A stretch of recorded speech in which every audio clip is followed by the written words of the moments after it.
Good YouTube, Quinn Wade coming to y'all with that instant basketball analysis on the Analysis Playground on YouTube, exclusively on there forever. And we're going to talk about how the Minnesota Timberwolves ended up losing to the Philadelphia 76ers 115 to 103. The Timberwolves go to 46 and 31 and 21 and 17 on the road. The Sixers go to 43 and 34, 22 and 17 at home. Philly, they ended up winning the season series 2-0. They only played the Timberwolves twice a season, and they ended up getting them both times. One was a blowout, one was a little bit more closer, which was this one, but they still got it done. Anthony Edwards, for the people that didn't know, it was healthy in this one. First quarter, 19 to 17. Philly won the first quarter by 2, but they lost the second quarter to the Timberwolves 30 to 22. Then they won the third quarter 42 to 24, and then it was 32 to 32 in the fourth.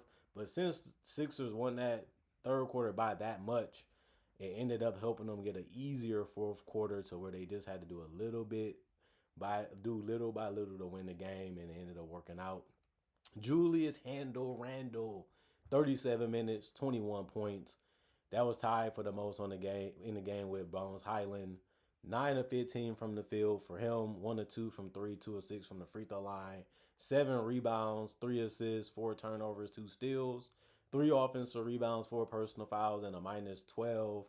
M plus minus. Good mid range, good 3-point shooting in this one. I know he didn't take a lot of threes, but it was just good to see him hit a couple. It was good to see him try to play some defense.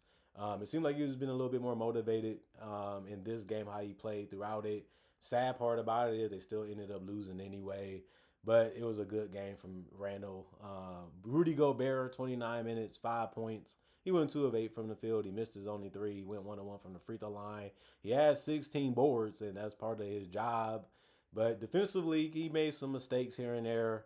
And he just flat out blew shots over and over again. He can be like that sometimes.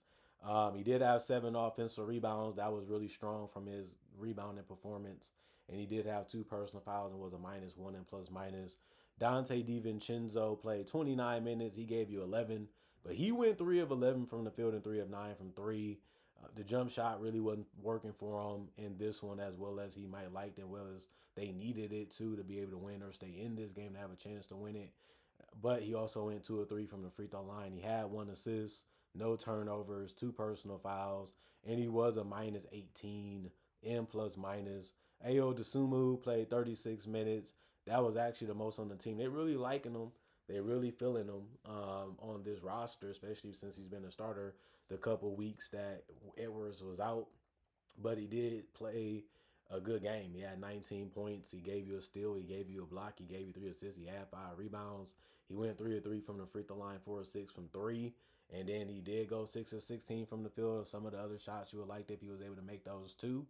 But, he had a better game than most of the players on the roster. So he's been a good fit. He's been playing his role. He's been actually doing more than what they thought that he probably would be able to do for them. And that's not a bad thing. That's a good thing. But we just have to see them win more games at this point. 1 offensive rebound, 3 personal fouls, and a 0 and plus minus. Anthony Edwards, 26 minutes, 8 points. He went 3 of 15 from the field, 0 of 7 from 3, 2 of 3 from the free throw line, 2 rebounds, 3 assists, 2 turnovers, 2 steals, and a block. He also had 3 personal fouls and was a minus 14 M plus minus. He couldn't make anything. And that is crazy too, because you think Anthony Edwards will come in and he'll get it going, or he'll figure it out, or he'll start finding other ways to score. Couldn't get to the free throw line, couldn't really get the mid range or the drives to go. He was just off all night, and you don't really see that happen with this guy, especially the last couple years.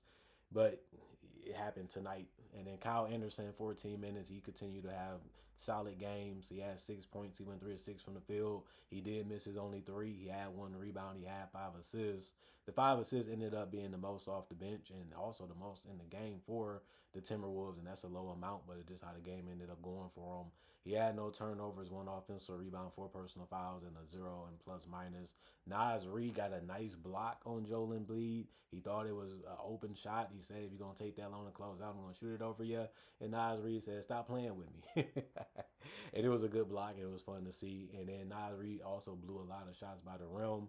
Then he got the rebound. He was able to get back the position and was able to hook it in, but that made him shoot 5 of 14 from the field.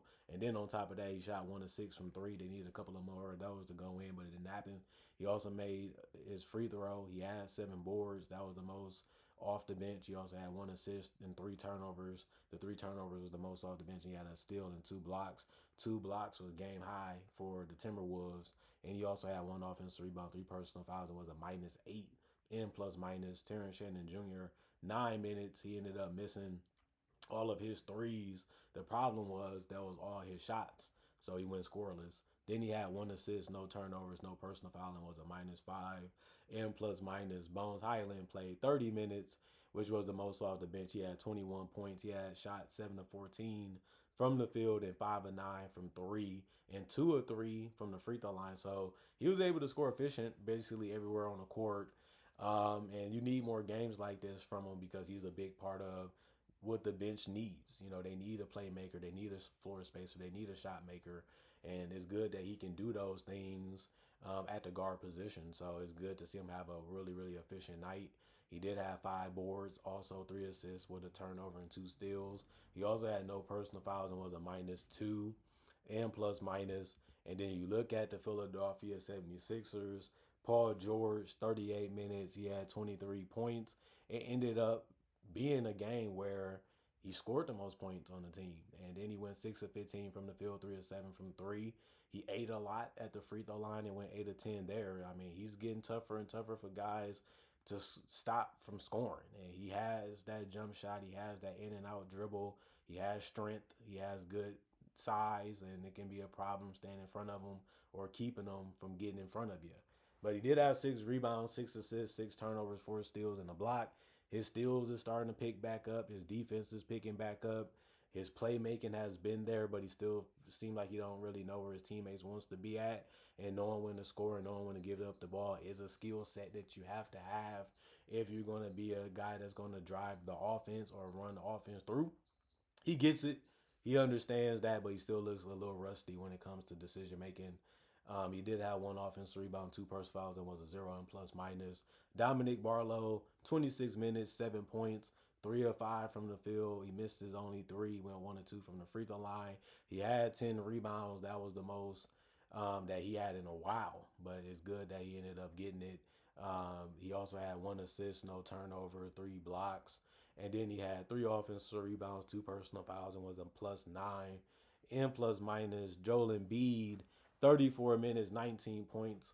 He ended up going 6 of 17 from the field, 1 of 6 from three, 6 of 7 from the free throw line, and then he finished with a double-double because he got 13 boards. So he did a lot for the team, but he missed a ton of shots.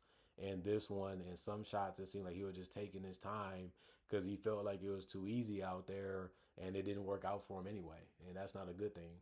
Then he had 1 turnover and 3 blocks, so he really did a lot of different things for the team. So he still had a good game because of the other things he did in the game. He had 2 offensive rebounds, 3 personal fouls, and was a +15.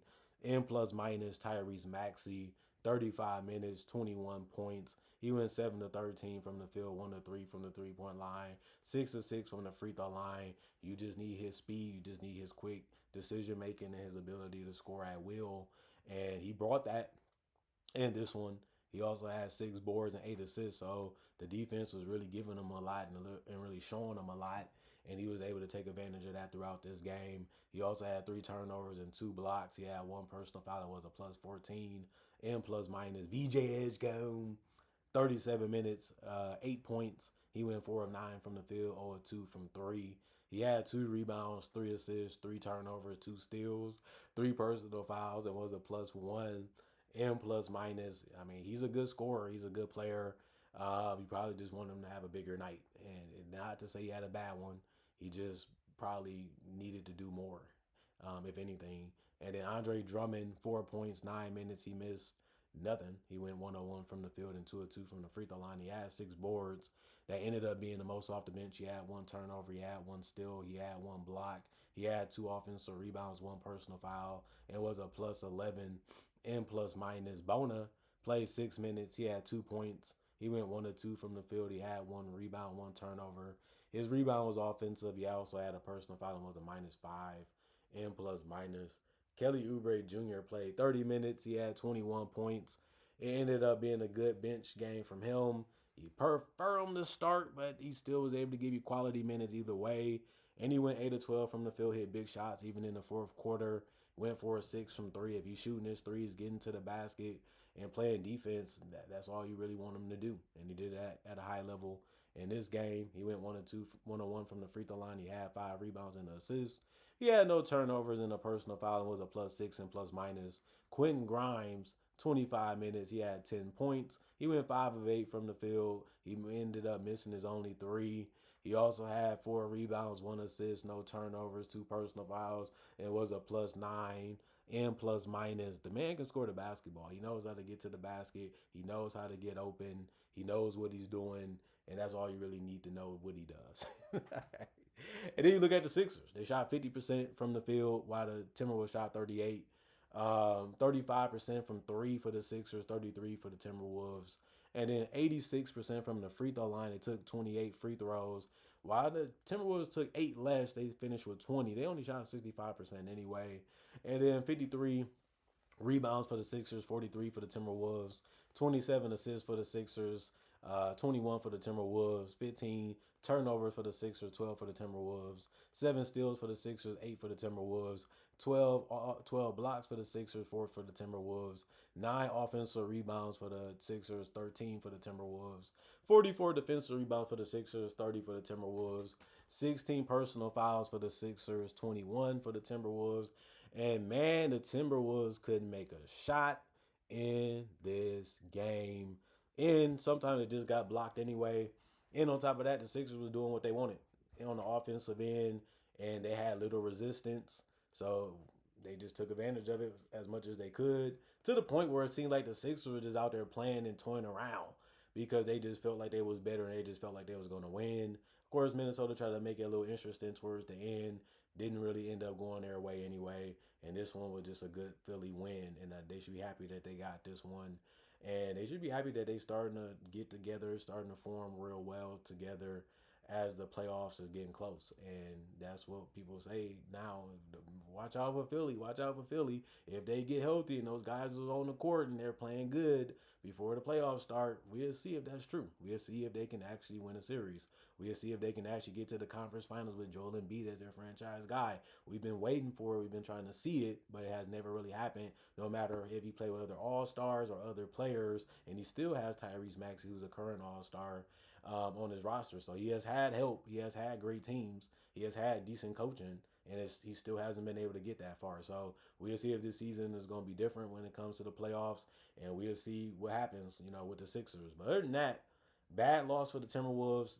This team has always been up and down throughout the season, and they do rely a lot on Anthony to carry them and close them as a franchise superstar supposed to. Not much here from him, and that was a big reason why they couldn't get it done. But other than that, just want to see more of them before the playoffs start and see more of what they can do in the playoffs. Both teams are still kind of iffy for me, but you never really know until you see their matchups, and you never really know until you see how things play out a little bit when the playoffs do start and go on a little bit. Other than that, comment, like, subscribe, share, hit that notification bell to get that analysis when it first come out. Y'all stay blessed up. Y'all stay good. Peace. And I'll see y'all later today, man, with more analysis, hopefully.